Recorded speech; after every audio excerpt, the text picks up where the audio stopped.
और इस बीच बड़ी खबर आपको दे दें, खड़गे के घर पहुंच चुके हैं राहुल गांधी और केसी वेणुगोपाल। हमारी सहयोगी विजय लक्ष्मी यही मौजूद हैं पूरी खबर पर और हर हलचल पर नजर बनाए हुए हैं। विजय लक्ष्मी, इस वक्त ये मीटिंग बहुत इंपॉर्टेंट है, कौन कौन बैठक के लिए पहुंच चुका है और कितनी देर में औपचारिक तौर पर मीटिंग शुरू होगी?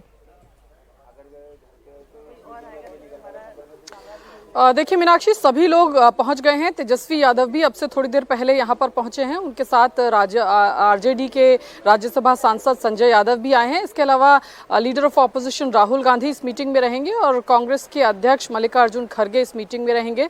काफी अहम ये मीटिंग होगी क्योंकि रूपरेखा महागठबंधन की बिहार विधानसभा चुनावों में क्या होगी, इसको लेकर के जो है काफी सारे डिस्कशन इस बैठक में होंगे। कांग्रेस पार्टी आरोप लगाती रही है कि पिछली बार जो 70 सीटें कांग्रेस पार्टी को विधानसभा चुनाव में लड़ने को दी, उसमें काफी सारी ऐसे सीटें थी जिसमें राजद के खुद के समीकरण बहुत अच्छे नहीं थे या वो हारने वाली सीटें थी। शहरी सीटें थी, नालंदा, पटना, खगड़िया, गया, वेस्टर्न चंपारण, इसकी जो सीटें हैं जहां पर महागठबंधन के लिए जातीय समीकरण के आधार पर बहुत अच्छा माहौल नहीं है, वो सीटें कांग्रेस को दी, जिससे कांग्रेस का स्ट्राइक रेट बेहद खराब हो गया। लिहाजा 2025 में कांग्रेस पार्टी इस बात को लेकर बहुत एडमेंट है कि वही सीटें वो लेगी जिस पर विनेबिलिटी के चांसेस जो हैं वो ज्यादा हैं और हारने वाली सीटें लेकर अपना स्ट्राइक रेट जो है वो खराब नहीं करेगी। पिछली बार 70 में से 17 सीटों पर कांग्रेस पार्टी ने जो है वो जीत दर्ज की थी। 144 सीटों पर राजद ने चुनाव लड़ा था और इसके अलावा तमाम और मुद्दों पर जो है आज की बैठक में चर्चा होगी।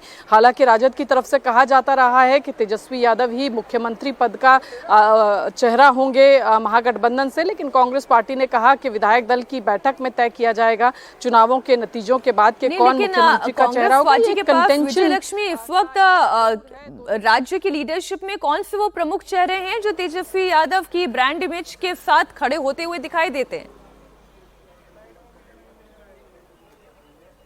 देखिए मीनाक्षी, यहाँ पर कांग्रेस पार्टी सिर्फ अपने आप को असर्ट करने की कोशिश कर रही है, अपने काडर को एक तरीके से मोरलाइज करने की ये एक स्ट्रैटेजी है जिसके तहत कांग्रेस बार बार ये कह रही है कि मुख्यमंत्री पद का जो दावेदार है वो चुनाव के बाद जो है तय किया जाएगा। कन्हैया कुमार को यूथ आइकन की तरह कांग्रेस पार्टी जो है एक यात्रा, वो पलायन रोको यात्रा वहाँ पर निकाल रहे हैं और काफ़ी प्रमोट भी उस यात्रा को कांग्रेस पार्टी कर रही है। राहुल गांधी खुद जब बेगूसराय में वो यात्रा पहुंची तो वहाँ पर पहुंचे तो कांग्रेस जो है एक नई रणनीति पर काम करती हुई मीनाक्षी नजर आ रही है और बार बार कांग्रेस के नेता कह रहे हैं कि जब आप मजबूत होंगे तभी आपके संगठन के एलाइज भी आपका सम्मान करेंगे, इसलिए अपने आप को मजबूत करिए। और उसी रणनीति के तहत कांग्रेस पार्टी शायद ये बात भी कह रही है कि मुख्यमंत्री का चेहरा जो है वो चुनाव के बाद तय होना चाहिए, क्योंकि जाहिर सी बात है जब ज्यादा सीटें राजद लड़ेगी तो राजद के पास ज्यादा विधायक होंगे। ऐसे में उम्मीदवार जो मुख्यमंत्री पद का होगा उस पर राजद की दावेदारी अगर नंबर्स आते हैं उस हिसाब से